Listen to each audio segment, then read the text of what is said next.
जो आकाशीय पिंड हैं, आकाशीय पिंड कौन कौन से? तारा होगा यानी कि सूर्य होगा, प्लस आपका ग्रह होंगे, प्लस आपके आकाशीय पिंडों में नक्षत्र होंगे, मतलब नक्षत्र तारों से ही बनते हैं, प्लस आपके उपग्रह होंगे। ठीक है। प्लस इसके अलावा क्षुद्र ग्रह होते हैं। तो बहुत सारे प्रकार के आकाशीय पिंड हैं जिनके बारे में मैं पहले एक बार जब पहले बैच चल रहा था उसमें बता चुका हूँ। अभी के लिए भी थोड़ा सा हम इसको ले लेते हैं, ओवरव्यू इसका थोड़ा सा ले ही लेते हैं। तो देखिए आकाशीय पिंडों में क्या है कि ये नवग्रह है, केशु सूचम राहु शबु, यानी कि केतु शुक्र सूर्य चंद्र मंगल राहु और गुरु और शनि और बुध, ये हमारे क्या है? नौ नवग्रह। ये हमारे क्या है? नौ ग्रह, नवग्रह। ठीक है।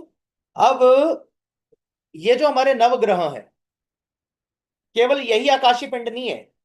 आकाशीय पिंडों में क्षुद्र ग्रह भी आते हैं, आकाशीय पिंडों में आपका आगे जाकर कुपियर बेल्ट भी आती है आकाशीय पिंडों में, फिर आगे जाकर के आपका उल्ट क्लाउड भी आगे, बहुत कुछ है मतलब आकाशीय पिंडों में जो हमारे सौरमंडल में आता है। परंतु मुख्य तौर पर हमारे जीवन को जो प्रभावित करते हैं, हमारे पृथ्वी को जो प्रभावित करते हैं, वो ये नौ पिंड है। इन नौ पिंडों में से भी केतु और राहु, इनका कोई फिजिकल एग्जिस्टेंस नहीं है, मतलब ऐसी कोई बॉडी नहीं जिसको आप देख सके, यानी कि छाया ग्रह है, अदृश्य ग्रह है। इसके अलावा सूर्य जो है वो ग्रह नहीं है, वो तारा है। और चंद्र जो है वो ना तो ग्रह है ना तारा है, वो उपग्रह है।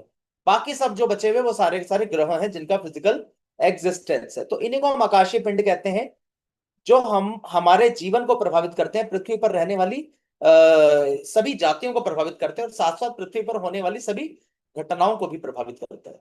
अब जन्म कुंडली जो होती है वो कब कब बनती है? देखिए जन्म कुंडली तीन स्थितियों में बनती है।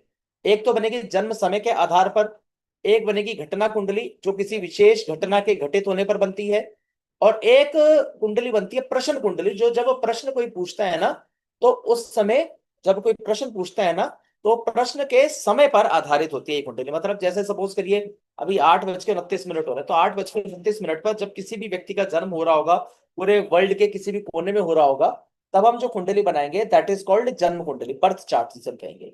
ठीक है। और जब हम क्या करेंगे कि कोई घटना घटित होती है, जैसे अहमदाबाद ब्लास्ट की घटना थी, अब हमें ये एनालिसिस करना है कि घटना क्यों घटी। तो उस समय का टाइम पीरियड लेकर के, जिस समय घटना घटी, हम कोई अगर कुंडली बनाते हैं जिसमें सभी के सभी ग्रहों और नक्षत्रों की स्थिति को हम 12 हाउसेज में लिखते हैं, तो उस समय की कुंडली को हम कहते हैं घटना कुंडली।